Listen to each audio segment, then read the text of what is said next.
It's story time.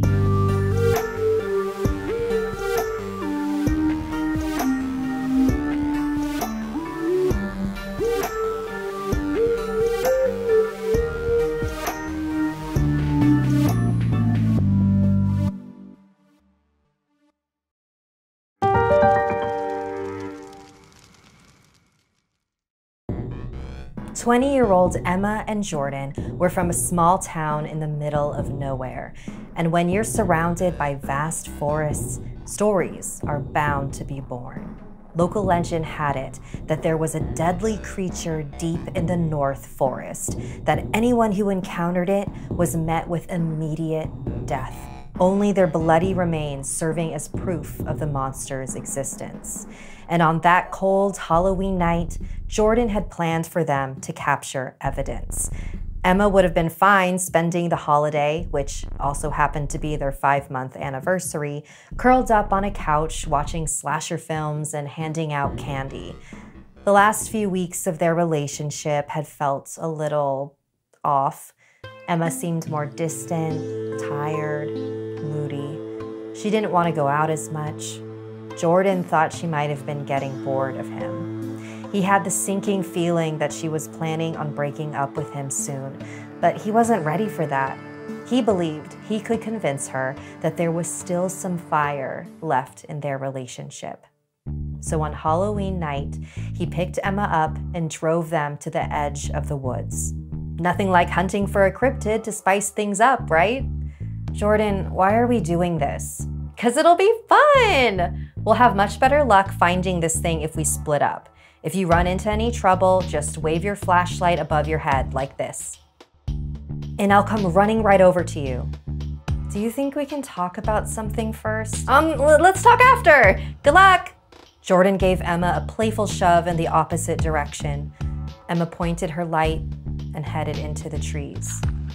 After about 5 minutes, Emma's phone rang. "Hey, Lisa." "Hey, how did it go?" "I haven't had a chance to tell him yet." "Are you... Emma, you can't keep putting it off. You have to make a decision, you know?" I know. It's hard. I mean, this could change my life forever. What if I just don't ever tell him and run away and never talk to him again?" "Emma." "I know, God. It's so not fair. Guys will never know what this feels like." A twig snapped nearby. Emma froze. The bush near her continued to rustle. Emma pointed her phone and flashlight towards the sound. High-pitched wails began to echo around her. Emma slowly approached the bush and pulled back the leaves. Inside was an abandoned newborn baby. Emma was mortified. She began waving her flashlight above her head.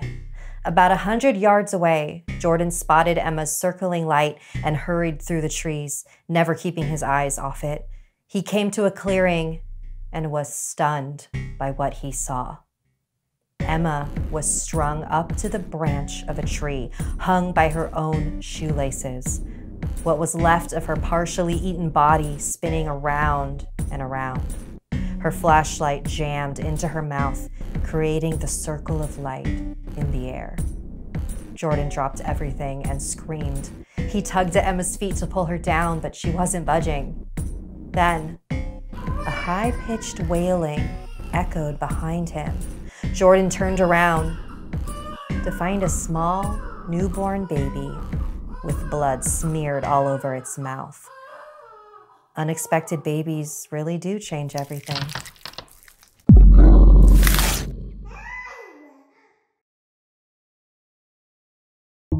In Filipino mythology, there is a creature called the Tiyanak. It lurks in the forest and cries like a human baby. Once it's drawn you in, it will take on its true vampiric form and consume you. There are several origin stories for this creature. One is that they are the spirits of children whose mothers died before childbirth, which then causes them to be born in the ground, and they become spirits of the earth. Another is that they are the offspring of a woman and an aswang. After the Christianization of the Philippines, this creature was thought to be the spirit of babies who died before being baptized. No matter how they are created, you better hope you never run into one.